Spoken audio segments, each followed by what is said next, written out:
व्यापारी और कल्पना की रस्सी। एक शहर में एक धनी व्यापारी रहता था। उसके पास 8 घोड़े थे। वो उन घोड़ों को लेकर एक शहर से दूसरे शहर घूमता था और व्यापार करता था। एक दिन व्यापार के लिए वो शहर से बाहर कहीं गया था, पर वापस घर लौटने के वक्त बहुत देर हो गई थी। उसने सोचा कि मैं यहाँ किसी गुरुद्वारे में रात गुजार लेता हूँ और सुबह जल्दी घर के लिए निकल जाऊंगा। वो गुरुद्वारा ढूंढने लगा और उसे वहाँ पर एक गुरुद्वारा भी मिल गया।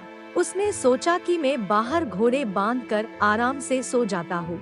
वो गुरुद्वारा के बाहर अपने घोड़े बांधने लगा। 7 घोड़े कोडो उसने बांध लिया, लेकिन जब वो 8वां घोड़ा बांधने गया तब उसने देखा कि रस्सी खत्म हो गई है। अब इस 8वें घोड़े को कैसे बांधा जाए, ये सोच ही रहा था। तभी वहाँ से एक तपस्वी गुजर रहे थे।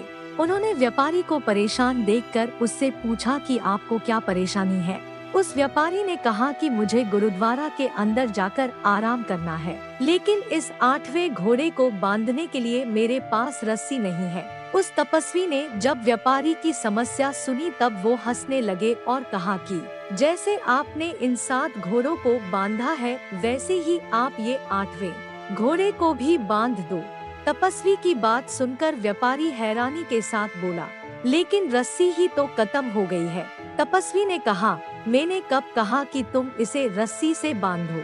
तुम इस 8वें घोड़े को कल्पना की रस्सी से भी तो बांध सकते हो।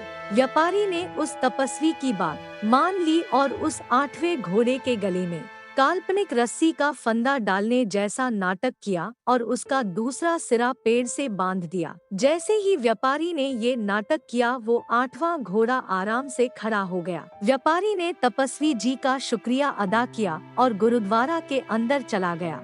उसने पूरी रात आराम से नींद ली। सुबह उठकर जब उसने घोड़ों को खोला तब वो 7 घोड़े खड़े थे चलने के लिए, लेकिन वो 8वां घोड़ा चलने के लिए तैयार ही नहीं हो रहा था। व्यापारी को देर हो रही थी, इसलिए उसको इस 8वें घोड़े पर बहुत गुस्से आ रहा था। वो उसे मारने लगा, लेकिन फिर भी वो 8वां घोड़ा वहाँ से हिलने के लिए तैयार ही नहीं था। इतने में वहाँ पर वो तपस्वी आ गए। घोड़े को ऐसे मारते हुए देखकर तपस्वी ने व्यापारी से कहा कि तुम बेचारे बेजुबान जानवर को क्यों मार रहे हो? व्यापारी ने कहा कि मुझे बहुत देर हो रही है और ये 8वां घोड़ा चलने के लिए तैयार ही नहीं हो रहा है। तपस्वी ने व्यापारी से कहा कि अरे भाई, कल तुमने इस घोड़े को बांधा था, आज तुम्हें इसे खोलना होगा। बिना खोले वो कैसे चलेगा? व्यापारी ने कहा, अरे मैंने इसे हकीकत में थोड़ी बांधा था, मैंने तो सिर्फ बांधने का नाटक किया था। तपस्वी ने कहा, कल जैसे तुमने बांधने का नाटक लिया था, वैसे ही आज तुम खोलने का नाटक करो। उस तपस्वी की बात सुनकर व्यापारी ने घोड़े को खोलने का नाटक किया। घोड़ा तुरंत चलने के लिए तैयार हो गया। इस कहानी से हमें एक शिक्षा मिलती है कि आज भी हमारे समाज में बहुत सारे लोग परंपराओं की रस्सी से बंधे हैं और सही गलत का अंतर भी भूल गए हैं। आशा करती हूँ कि एक छोटी सी कहानी आपको पसंद आई होगी। कहानी पसंद आई हो तो लाइक, सब्सक्राइब और शेयर करें और एक कहानी आपको कैसी लगी कमेंट करके बताएं।